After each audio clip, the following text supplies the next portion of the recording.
اب میں اس پروگرام کے اصل مقرر ہمارے بھائی برادر عزیز مولانا شاکر عمیر صاحب قاسمی مظاہری معروفی، جو اس وقت جامعہ مظہر العلوم بنارس میں استاد حدیث ہیں، اس کے پہلے آپ احیاء العلوم میں اور اس کے پہلے دارالعلوم زکریا ٹرانسپورٹ نگر مراد آباد میں آپ حدیث کا درس اور حدیثی خدمات آپ انجام دے چکے ہیں، بلکہ بخاری شریف کی جو شرح آئی ہے اس کی جو طباعت ہوئی اس میں انہوں نے تخریج کی اور کام بھی کیا، تو شرح بخاری میں بھی ان کا کام ہے، یہ اصل مقرر ہے انشاءاللہ۔ اب آپ کے سامنے ان کی باتیں حجاج کرام کے تعلق سے آئیں گی۔ میں مولانا محمد شاکر عمیر صاحب معروفی سے گزارش کرتا ہوں کہ تشریف لائیں اور اپنی باتیں پیش کریں۔ الحمدللہ الذی انعم علینا بنعمت الاسلام والایمان وفسح لنا فی آجالنا حتی ادرکنا هذا الشہر شہر الحج الحرام، فنرجو من اللہ ان یبلغنا رمضان فإنه الرحیم الرحمن الحنان المنان الدیان، والصلاة والسلام على نبی الانس والجان سید ولد عدنان وعلى آلہ واصحابہ الکرام ومن تبعهم بإحسان، اما بعد فاعوذ باللہ من الشیطان الرجیم، بسم اللہ الرحمن الرحیم۔ الحج اشہر معلومات فمن فرض فیہن الحج فلا رفث ولا فسوق ولا جدال فی الحج، وقال تعالی وَأَتِمُّ الْحَجَّ وَالْعُمْرَةَ لِلَّهِ صدق اللہ مولانا العظیم۔ وقال نبینا وحبیبنا وشفیعنا محمد صلی اللہ علیہ وسلم من حج فلم يرفث ولم يفسق رجع كيوم ولدته امه، او کما قال نبینا صلی اللہ علیہ وسلم۔ اس مبارک اور پر انوار مجلس میں تشریف فرما جملہ حاضرین و حاضرات، اللہ تعالیٰ سے دعا کریں کہ اللہ تعالیٰ ہم سب کے لیے خیر کی باتیں ٹہلوا دے، اور جن لوگوں کا ارادہ حج کرنے کا ہے اللہ تعالی ان کو صحیح طریقہ پر حج کے اعمال انجام دینے کی توفیق دے دے، اور ہم سب کو بھی وہاں پہنچا دے اور حج مبرور اور مقبول کی توفیق عطا فرماوے۔ یوں تو حج کا سفر انتہائی مبارک اور برکت والا سفر ہے، عاشق و معشوقی والا سفر ہے۔ ابھی علماء کرام نے بہت ساری باتیں آپ حضرات کے سامنے رکھیں، اس لیے میں اس میں نہ جا کر کے حج کے کچھ فضائل بیان کرتا ہوں، پھر اس کے بعد کچھ ہدایات، کچھ رہنمائیاں کروں گا۔ میں نے آیت کریمہ پڑھی، اللہ رب العزت کا ارشاد ہے کہ حج کے مہینے معلوم ہیں، متعین ہیں، لہذا جو شخص مقرر کر لے کہ مجھے حج کرنا ہے اور اس کے اوپر حج لازم ہو جائے، واجب ہو جائے، فرض ہو جائے، تو اسے کیا کرنا ہے؟ تو کہا گیا کہ حج کا جب احرام باندھ لے، حج کے ارادے سے تلبیہ پڑھ لے، فلا رفث ولا فسوق ولا جدال فی الحج، اب رفث نہیں ہے۔ رفث کا معنی زنوشوئی کی باتیں، میاں بیوی کی خاص باتیں، خاص اعمال جس کو ہم کسی کے سامنے ظاہر نہیں کرتے، شرماتے ہیں، تو فرمایا گیا ایسا عمل جو احرام باندھنے سے پہلے حلال تھا، لیکن یہ ایسا عاشقانہ سفر ہے کہ اس میں اب وہ حلال نہیں، فلا رفس، اب رفس روا نہیں، ولا فسوق ولا جدال، اور فسوق نہیں۔ فسق و فسوق اس کا معنی آپ جانتے ہیں، عمومی طور پر معصیت کو کہا جاتا ہے، گناہ کو کہا جاتا ہے۔ ان باتوں کو فسقیہ باتیں اور فسقیہ عمل کہا جاتا ہے جن کو ہم اور آپ گناہ کا کام کہتے ہیں، اور عام طور سے کبیرہ گناہ سے انسان فاسق ہوتا ہے، فاسق قرار پاتا ہے۔ تو فرمایا گیا ولا فسوق، اور فسق کی باتیں بھی نہیں اس میں روا ہیں، فسق کے اعمال بھی روا نہیں ہیں، ولا جدال، اور جنگ و جدال بھی روا نہیں، لڑائی جھگڑا بھی جائز نہیں۔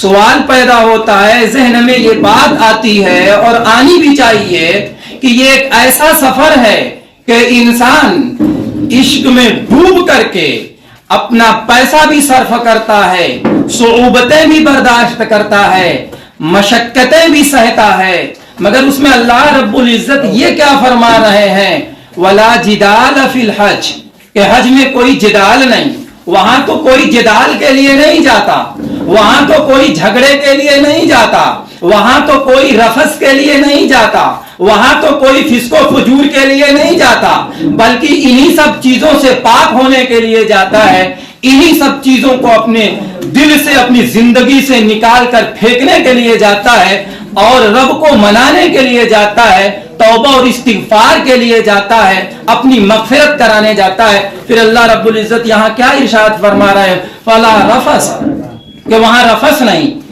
ولا فسوق، فسق و فجور کی باتیں نہیں، ولا جدال، جنگ و جدال نہیں۔ تو علماء لکھتے ہیں کہ اس کے اندر نقطہ یہ ہے کہ ان چیزوں کے اسباب وہاں زیادہ فراہم ہوتے ہیں، یہ چیزیں بہت ہی زیادہ پیش آتی ہیں، آنے کے امکانات ہوتے ہیں، تو اللہ رب العزت نے پیشگی پابندی لگا دی اور بتلا دیا کہ دیکھو ان چیزوں کے مواقع بہت زیادہ تمہیں ملیں گے، لیکن جان لینا کہ یہ چیزیں تمہارے لیے روا نہیں ہیں۔ اور بالیقین مختلف علاقوں سے، مختلف قبیلوں کے لوگ، مختلف رنگ کے لوگ، مختلف زبان کے لوگ، اور مختلف سوسائٹی سے آتے ہیں، دنیا کے کونے کونے، چپے چپے سے، گاؤں گاؤں سے، علاقے علاقے سے، قریے قریے سے لوگ چل پھر کر اپنی جو ہے حلال کمائی لگا کے صرف کر کے آتے ہیں۔ اب ان سے اختلاط ہوگا تو ان سب چیزوں کا وجود ہو سکتا ہے، ان کے اسباب زیادہ پائے جا سکتے ہیں، تو مبادا کہیں رفث کا وجود نہ ہو جائے، فسق و فجور کا تحقق نہ ہو جائے، کہیں کسی سے تو میں نہ ہو جائے، لڑائی جھگڑا نہ ہو جائے، اس لیے اللہ رب العزت نے یہاں پیشگی پابندی لگا دی۔ تو اس لیے ہم نے خود اپنی آنکھوں سے دیکھا ہے، بہت سے ایسے مواقع آتے ہیں جہاں انسان کا ذہن کام کرنا چھوڑ دیتا ہے، بہت ذہین ہے، فطین ہے، ہوشیار ہے، رہنمائیاں بھی کرتا ہے، لیکن وہاں جا کے آخر کیسا ماحول ہو گیا، کیا چیز ذہن و دماغ پہ طاری ہو گئی، کون سی چیز غالب آ گئی کہ باتوں باتوں میں چڑچڑاپن محسوس کرنے لگتا ہے، کبھی کسی کو تیز بول دیتا ہے، کبھی کسی کو ڈانٹ دیتا ہے۔ ہم نے میاں بیوی کے اندر بھی جھگڑا ہوتے ہوئے دیکھا ہے، غیروں کے ساتھ تو جھگڑے ہوتے ہی ہوتے ہیں، اپنی فیملی والوں کے ساتھ اتنی تیز تیز آواز میں، بلند آواز میں وہاں پہ جھگڑے ہوتے ہیں کہ دوسرے روم والے آ کے جھگڑے کو ختم کراتے ہیں اور کہتے ہیں کہ تم کس مقدس مقام پہ ہو، ذرا اس کا لحاظ کر لو۔ وہ ساری ٹریننگ لے کے گیا ہوا ہوتا ہے، لیکن پھر کیا ہوتا ہے، یہی چیز ہے کہ وہاں اختلاط ہوتا ہے، وہاں اس طرح سے جو ہے بھیڑ ہوتی ہے کہ انسان کا ذہن کام کرنا چھوڑ دیتا ہے۔ اس لیے کوشش بھی کرے اور دعا بھی کرے اور کنٹرول کرے، اور یہ اپنے ذہن میں بات بٹھا لے کہ یہ حج سفر صبر کا سفر ہے، عشق کا سفر ہے، اور زیادہ دن تک صبر نہیں کرنا ہے، زیادہ دن تک یہ صعوبت برداشت نہیں کرنی ہے، بلکہ 40 دن کا، 42 دن کا، 43 دن کا عام طور سے سفر ہوتا ہے، اور کچھ لوگوں کا تو اس سے کم کا ہوتا ہے۔ اس لیے میری سب سے پہلی یہ گزارش ہوگی، اور اللہ تبارک و تعالیٰ کے کلام سے یہ بات ثابت ہوتی ہے کہ جنگ و جدال کی نوبت کسی صورت میں نہ آ جائے۔ آپ یہ وہاں ثابت نہ کریں، یہاں یہ دلیل نہ دیں کہ تم حق پر نہیں ہو، میں حق پر ہوں، تمہاری طرف سے زیادتی ہو رہی، میری طرف سے زیادتی نہیں. ذہن میں یہ بات بٹھا لیجئے کہ آج میں اللہ تعالیٰ سے معاف کرانے آیا ہوں اور دوسروں کو معاف کرنے آیا ہوں. اسی لیے علماء لکھتے ہیں کہ جب حاجی حج سفر کا ارادہ کرے تو وہ یہاں سے بھی حقوق العباد کے تعلق سے اگر کچھ کمی کوتاہی ہو گئی ہے، اور ہوتی ہی ہے، جب لوگوں کے ساتھ رہتے ہیں نیچ موچ ہو جاتا ہے، رشتہ داروں کے ساتھ ہو جاتا ہے، اخیار کے ساتھ ہو جاتا ہے، پڑوسیوں کے ساتھ ہو جاتا ہے، ملنے جلنے والوں کے ساتھ ہو جاتا ہے، جن کے ساتھ کاروبار ہے ان کے ساتھ ہو جاتا ہے. اس لیے کہا گیا ہے کہ وہاں سے معافی تلافی کرا لے. یہ حج ایسا ہے، مسلم شریف کی روایت میں ہے کہ حج بھی حج سے پہلے کے گناہ کو معاف کر دیتا ہے. حافظ ابن حجر اسقلانی رحمت اللہ علیہ نے بات لکھی ہے کہ اس حدیث کے ظاہر سے یہ بات تو سمجھ میں آتی ہے کہ صغائر بھی معاف ہوتے ہیں، کبائر بھی معاف ہوتے ہیں، حقوق اللہ بھی معاف ہوتے ہیں اور حقوق العباد بھی معاف ہوتے ہیں. تاہم فقہائے احناف نے یہ بات کہی ہے کہ حقوق العباد معاف نہیں ہوتے. بندوں کا جو حقوق بندے سے متعلق ہے، جب تک وہ بندہ اس کو معاف نہ کر دے یا یہ اس کا حق ادا نہ کر دے، علماء احناف یہ بات لکھتے ہیں کہ تب تک اللہ تعالیٰ معاف نہیں کرتا، معلق کر دیتا ہے کہ تم اسی سے معاف کراؤ. اس لیے یہ انتہائی اہم بات ہے کہ ہم سے کوئی کسی بندے کا حق متعلق ہو تو یا تو ادا کر دیں یا پھر اس سے معافی تلافی کرا لیں. کسی غلطی پہ اڑ جانا اور اتنے مبارک سفر پہ جانا یہ کوئی چالاکی نہیں، یہ کوئی ہوشیاری نہیں، یہ کوئی عقل مندی نہیں، یہ کوئی دانش مندی نہیں. رب کو منانے جا رہے ہیں، وہ سدھرنے کا آخری اسٹیشن ہے، اس کے بعد کوئی اسٹیشن آپ کا نہیں ہے. وہاں آپ کو رکنا ہے، وہ آپ کا اسٹاپ ہے، وہاں آپ نہیں سدھرے. دل میں کینہ ہے، بغض ہے، عناد ہے، تعصب ہے، کسی سے لڑائی ہوئی ہے تو آپ اڑے ہوئے ہیں، معاف نہیں کر رہے ہیں. کس منہ سے اللہ سے اپنے گناہ کو معاف کرانے جا رہے ہیں؟ ذرا یہ تصور کریں، ایک بار سوچیں. اس لیے علماء لکھتے ہیں کہ خاص طور سے اپنے رشتہ داروں سے مل لے، پڑوسیوں سے مل لے، اور کبھی کوئی غلطی یاد نہ بھی آوے کہ میں نے فلاں موقع سے اس کے ساتھ زیادتی کی تھی، غلطی کی تھی، تب بھی یہ کہے کہ جانے میں انجانے میں مجھ سے غلطی ہو گئی ہو تو معاف کریے گا، خدا را مجھے معاف کر دیجئے گا اللہ کے واسطے. اور یہ نہیں کہ رسمی آپ نے کہہ دیا کہ جو غلطی ہوئی معاف کیجئے گا. یوں تو آپ کا دشمن بھی آپ سے موقع آئے گا تو کہہ دے گا کہ میری غلطیوں کو معاف کریے گا. آپ کا انداز ایسا ہو کہ سامنے والا یہ یقین کر لے کہ واقعی اس کے دل کے اندر معاف کرنے کی، معافی کی طلب ہے، طلب ہے، اور وہ اس احساس کے ساتھ آیا ہے کہ میں اس طرح معاف کراؤں گا تو بندہ معاف کر دے گا، پھر رب بھی معاف کر دے گا. تو اس لیے معافی تلافی کرا لیں. عام طور سے ہوتا یہ ہے کہ لوگ قرض کا اعلان کرا دیتے ہیں کہ جس کا میرے ذمہ قرض ہو وہ مجھ سے مطالبہ کر لے، لیکن خود جانتے ہوئے ہوتے ہیں کہ فلاں رشتہ دار سے میری انبن ہے، اس کے ہم شادی میں نہیں جا رہے ہیں، اس کے اس پروگرام میں نہیں جا رہے ہیں، اس میں نہیں جا رہے ہیں، میرے بھائی سے فلاں کا جھگڑا ہے تو میرا بھائی نہیں جا رہا ہے تو میں بھی نہیں جا رہا ہوں، اس لیے میرا بھائی ناراض ہو جائے گا، وغیرہ وغیرہ. ایسے موقع سے دانشمند یہ ہے کہ آپ اپنے بھائی کے پاس جائیں اور بولیں کہ بھائی میں جس سفر میں جا رہا ہوں وہ سفر ایسا نہیں ہے کہ میں کسی سے انبن ہو اور اس حالت میں چلا جاؤں، اس لیے مجھے اجازت دو، میں فلاں جگہ جا رہا ہوں اور انبن جو ہوئی ہے، جو کھٹپٹ پیدا ہو گئی، جو جھگڑا ہو گیا ہے، میں ان سے معافی تلافی کرا لوں، انشاءاللہ آپ کا بھائی بھی نہیں روکے گا. تو بہرحال یہ جدال فرمایا گیا ولا فسوق، فسق و فجور کی باتیں. اصل میں وہاں پہ آپ جب جائیں گے تو ہم نے اپنی آنکھوں سے بھی مشاہدہ کیا ہے کہ بعض خواتین شروع میں، ابتدا میں بحمد اللہ پردے میں ہوتی ہیں، لیکن بعد میں جب حج کے 5 ایام گزر جاتے ہیں یا حج سے کچھ پہلے وہ ایسی ہوتی ہیں کہ غلط نگاہ بھی آپ کی اٹھ سکتی ہے.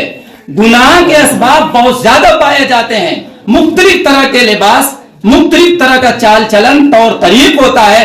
اس لیے فرمایا گیا وہاں گناہ کا کام بھی نہیں ہے. ذہن میں آپ کے گھر والے، بیوی بچے آپ کے ساتھ ہیں تو زن و شوئی کی باتیں، بے حجابی کی باتیں بھی آپ کے ذہن میں آ سکتی ہیں، تو پیشگی پابندی لگا دی گئی کہ وہاں پہ یہ اسباب بہت زیادہ ہیں، اس لیے تمہیں پابند رہنا ہے اور اس کا لحاظ کرنا ہے.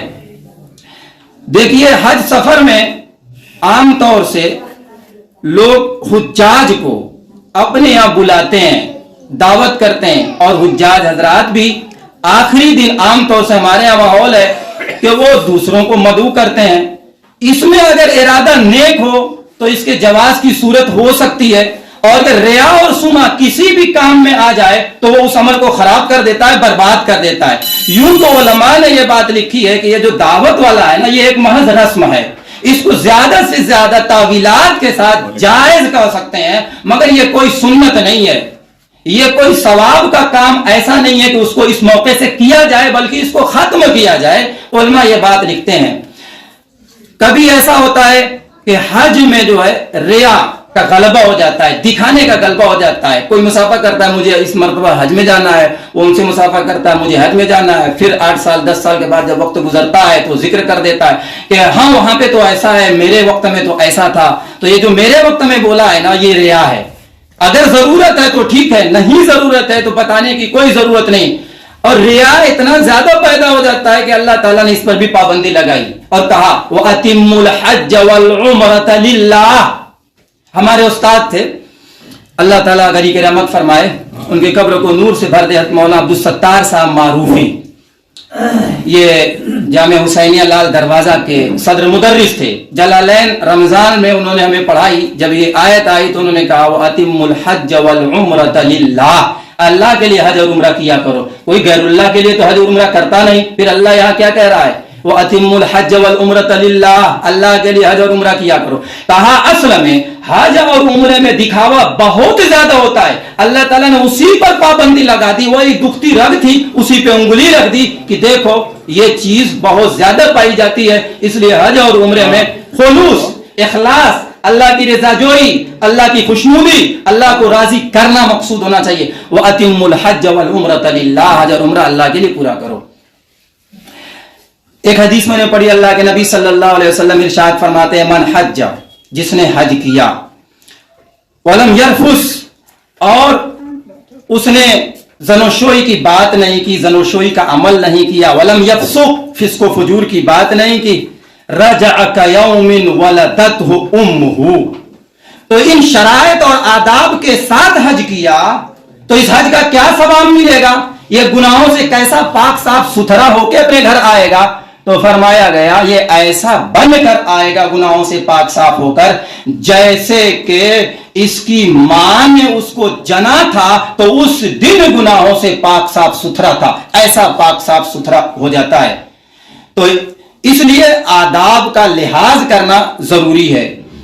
ایک چیز یہ بھی ذہن میں آ رہی ہے کہ بتلا دوں کہ انسان جب گھر سے نکلتا ہے تو بہت ساری چیزیں وہ جو ہے اپنی سیٹنگ کیے رہتا ہے، یہ سامان لینا ہے، وہ سامان لینا ہے، وہ سامان لینا ہے، لیکن باقاعدہ وہ تربیت نہیں حاصل کیے ہوئے ہوتا ہے۔ بیان تو سنا ہے، صرف بیان سننے سے نہیں ہوگا۔ میں آپ کو بتا دوں کہ احرام کے 2 کپڑے ہوتے ہیں، ایک چادر ہے اور ایک لنگی کی جگہ جو استعمال کرتے ہیں، اور اس کو ایسے کر کے کر لیا جاتا ہے، تو آپ کو شاید نہ معلوم ہو سکے طریقہ، اس لیے اس کو علماء عام طور سے پریکٹیکل سکھاتے ہیں۔ تو اس لیے کسی حاجی کے گھر جا کر کے الگ سے خود ہی اسے جو ہے سیکھ لینا چاہیے، اور سیکھنے کا طریقہ بہتر یہ ہے کہ پہلے اس سے بندھوایا جائے، پھر خود اس کے سامنے باندھ کر دکھایا جائے کہ آپ نے جو بتایا ہے، میں نے جو باندھا ہے صحیح باندھا ہے یا نہیں باندھا ہے۔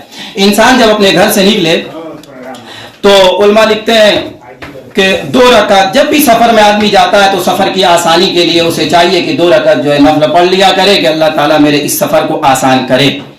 اور جب آپ طریقہ سیکھے رہیں گے، ایئرپورٹ پہ جائیں گے وہاں بھی آپ کو دقت نہیں ہوگی، پھر جدہ میں اتریں گے وہاں بھی آپ کو دقت نہیں ہوگی، پھر وہاں جا کر کے مکہ میں آپ جائیں گے وہاں بھی آپ کو دقت نہیں ہوگی۔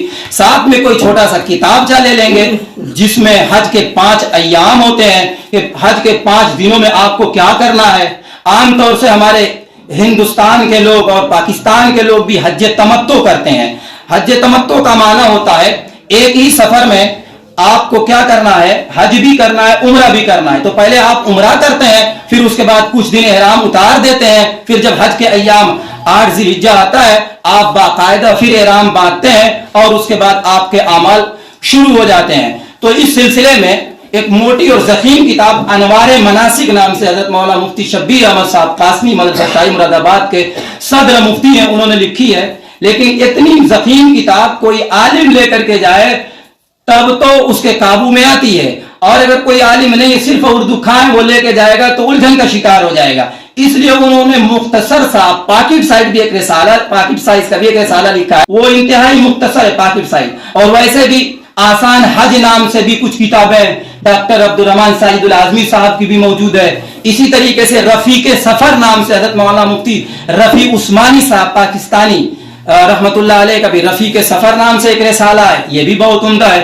معلم الحجاج بہت پہلے لکھی گئی تھی، علماء کے قابو میں وہ آتی ہے. عام طور سے جو صرف اردو خواہ حضرات ہیں معلم الحجاج دیکھیں گے تو وہ باتیں ان کو کم سمجھ میں آئیں گی. اس لیے جو پاکٹ سائز رسالے ہوتے ہیں ان کو آپ اپنے ساتھ میں رکھیں اور بار بار دیکھتے رہیں. اور جب حج کے 5 ایام شروع ہونے ہوں تو آپ ضرور جیب میں اس کو رکھیں، جیسے آپ پاسپورٹ رکھتے ہیں، جیسے آپ پیسہ رکھتے ہیں، اسی طریقے سے حفاظت کے ساتھ اس کو اپنے پاسپورٹ والے اور کاغذات والے جیب میں رکھیں، جو باقاعدہ الگ سے آپ کو بیلٹ والا بیگ ملتا ہے جس میں آپ رکھتے ہیں، اس میں رکھ لیں تو انشاءاللہ جو ہے آپ اس کو دیکھتے رہیں گے تو سہولت ہوگی. میں چاہوں گا کہ آپ جب گھر سے نکلیں گے اور جدہ پہنچیں گے، پھر مکہ مکرمہ پہنچیں گے، وہاں پہنچ کر کے آپ کو کیا کرنا ہے. عموماً یہی ہوتا ہے کہ حج تمتع ہم اور آپ کرتے ہیں، تو حج تمتع کے تعلق سے میں کچھ باتیں بتا دیتا ہوں. دیکھیے مولانا مفتی محمد شبیر صاحب نے ایک نقشہ اس کے اندر دیا ہوا ہے، وہ بہت اختصار کے ساتھ میں وہ نقشہ جو ہے آپ کو سنانا چاہوں گا. پڑھ لوں گا. دیکھیے حج تمتع میں سب سے پہلے آپ کو عمرہ کرنا ہوتا ہے. تو عمرے میں پہلی چیز یہ ہے کہ آپ احرام باندھیں گے. تو احرام باندھ لیں گے، احرام کا کپڑا آپ پہن لیں گے، لیکن نیت کب کریں گے، تلبیہ کب پڑھیں گے. اگر آپ گھر سے احرام باندھ لیتے ہیں تب بھی درست ہے، لیکن ابھی نیت آپ نہ کیجئے، تلبیہ نہ پڑھیے. اس لیے کہ احرام باندھ کر جب بھی آپ نے نیت کر لیا اور تلبیہ اسی نیت سے پڑھ لیا تو اب محرم آپ ہو گئے.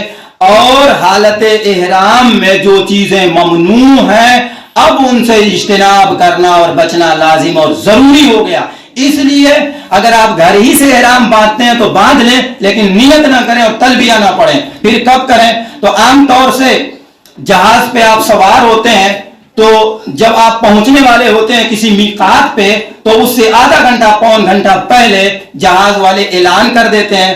عام طور سے جو حج کمیٹی والے جہاز ہوتے ہیں اور جو لوگ یہ بھیجتے ہیں تو اس میں تو بہرحال کوئی نہ کوئی معلم ہوتا ہے اور یہ باقاعدہ اعلان کرتے ہیں کہ اب میقات آنے والی ہے، حجاج کرام احرام باندھ لیں، نیت کر لیں، تلبیہ پڑھ لیں. جب وہ اعلان ہو آپ اس وقت جو ہے اپنا احرام باندھ لیں اور نیت کر لیں، تلبیہ پڑھ لیں، اب آپ محرم ہو گئے.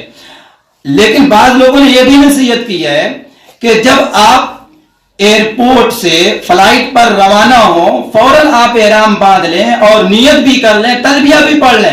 اس لیے کہ بسا اوقات 4.5 5 گھنٹے کی فلائٹ ہوتی ہے، آپ کو نیند آ سکتی ہے، پتہ یہ چلا ادھر اعلان ہو رہا ہے کہ میقات آنے والی ہے مگر آپ سوتے رہ گئے اور آپ اسی حالت میں میقات کو کراس کر گئے، جس کی وجہ سے میقات کو جو کراس کرے گا اس کے اوپر دم واجب ہو جائے گا بغیر احرام کے آپ کراس کریں گے. تو دیکھیے آپ جب جدہ اتریں گے اگر آپ نے نیت نفل نہیں پڑھنا ہوگا اس وقت، نفل پڑھ سکتے ہیں. جب آپ احرام باندھیں گے 2 رکعت نفل پڑھیں گے، ٹھیک ہے، لیکن یہ کوئی ضروری نہیں ہے. اگر آپ جو ہے نفل پڑھ لیں تو بہت اچھی بات ہے. ویسے سب لوگ ساری چیزوں کا اہتمام کرتے ہیں. آپ جب جائیں گے تو وہاں آپ کو چھوڑنے والے لوگ بھی ہوں گے اور علماء کرام بھی ہوں گے، آپ کو گائیڈ بھی کریں گے، لیکن پہلے سے تھوڑی تھوڑی کتابوں میں باتیں آپ پڑھے رہیں گے تو سہولت ہوگی. تو خیر میں ایک بات بتانا چاہتا ہوں جو میرے ساتھ واقعہ پیش آ گیا اس کو بتانا چاہوں گا. بہت سے لوگوں کے ساتھ پیش آتا ہے. ہم نے نیت کر لی، احرام باندھ لیا، تلبیہ پڑھ لیا، سب کچھ کر لیا، جدے پہ اترے ہیں، 3-4 گھنٹے کے بعد جو ہے ہماری بس آنے والی ہے، اس سے پہلے استنجے کا تقاضا ہو گیا، استنجا وغیرہ کر لیا اور اس کے بعد شیمپو والا صابن باقاعدہ رکھا ہوا ہے، ہم نے دھیان دیا نہیں اور جلدی سے ہم نے جو ہے اس کو ہاتھ میں لے لیا. یعنی وہ خوشبو والا صابن ہے، شیمپو خوشبو والا ہے، وہ آپ نے استعمال کر لیا اور ابھی آپ مکہ میں بھی نہیں پہنچے گئے، بس آپ نے چونکہ نیت کر لی ہے، تلبیہ پڑھ لیا ہے، اس وجہ سے آپ محرم ہو گئے ہیں تو اب آپ کے اوپر دم واجب ہو گیا. وہ دم ابتدا میں واجب ہوا، انتہا میں ادا ہوا، موقع ہی نہیں ملا. تو اس لیے جاتے ہی جب دم واجب ہو جائے گا تو پریشر بن جائے گا، آپ کے ذہن پہ دباؤ ہو جائے گا. اس لیے شروع سے اس کا تھوڑا سا اہتمام کریں گے تو اچھا رہے گا. خیر میں وہ نقشہ پڑھنے جا رہا تھا، میں چاہ رہا تھا انتہائی اختصار کا صرف نقشہ پڑھ دوں تاکہ سہولت رہے.